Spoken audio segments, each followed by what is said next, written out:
ചികിത്സാ പിഴവ് മൂലം വലത് കൈ മുറിച്ചു മാറ്റേണ്ടി വന്ന പാലക്കാട് പല്ലശ്ശന ഒഴിവുപാറ സ്വദേശി 9 വയസ്സുകാരി വിനോദിനിയുടെ പ്രേക്ഷകരാരും മറന്നിട്ടുണ്ടാവില്ല.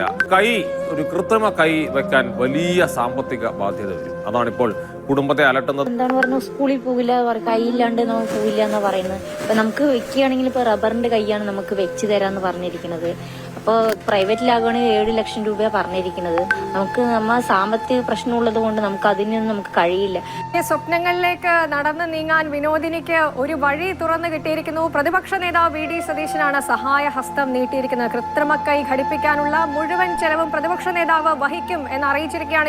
ഏഷ്യാനെറ്റ് റിപ്പോർട്ട് കണ്ടപ്പോൾ എനിക്ക് സങ്കടമായി. എല്ലാം മിടുക്കി കുട്ടി ഡാൻസ് ചെയ്യുമായിരുന്നു, ചിത്രം വരയ്ക്കുകയായിരുന്നു.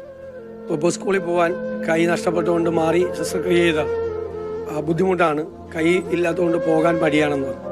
അപ്പം ഞാൻ കുട്ടിയുടെ അച്ഛനെ വിളിച്ച് ഏഷ്യാനെറ്റ് റിപ്പോർട്ട് കണ്ടപ്പോഴാണ് ആ കൈ കൊടുക്കാമെന്ന് പറഞ്ഞു. അപ്പോൾ അവിടെ തന്നെ ആ ജില്ലയിൽ തന്നെ ഏറ്റവും നന്നായിട്ട് പ്രൊഫഷണലായിട്ട് ഇത് ചെയ്യുന്ന സ്ഥലത്ത് ഇന്ന് തന്നെ അറേഞ്ച് ചെയ്തിട്ട് നാളെ പോയി ആ കുട്ടി അളവ് കൊടുത്ത് എത്രയും പെട്ടെന്ന് ആ കൈ കൊടുക്കാം, അതിനാവശ്യമായിട്ടുള്ള പണം കൊടുക്കാം എന്ന് ഞാൻ പറഞ്ഞിട്ടുണ്ട്.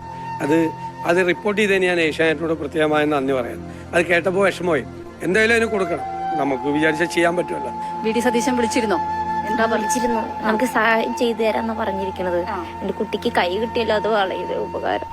എല്ലാവർക്കും നന്ദിയുണ്ട്, സാറിന് നന്ദിയുണ്ട് നല്ല. കാരണം ഞങ്ങൾക്ക് കിട്ടില്ലെന്ന് വിചാരിച്ചത് കിട്ടിയല്ലോ, നന്ദിയുണ്ട് സാറിന്. പോവില്ല ഇനിയിപ്പോ വേണ്ടേ? എന്ത് കേട്ടപ്പോ എന്താ തോന്നിയത്?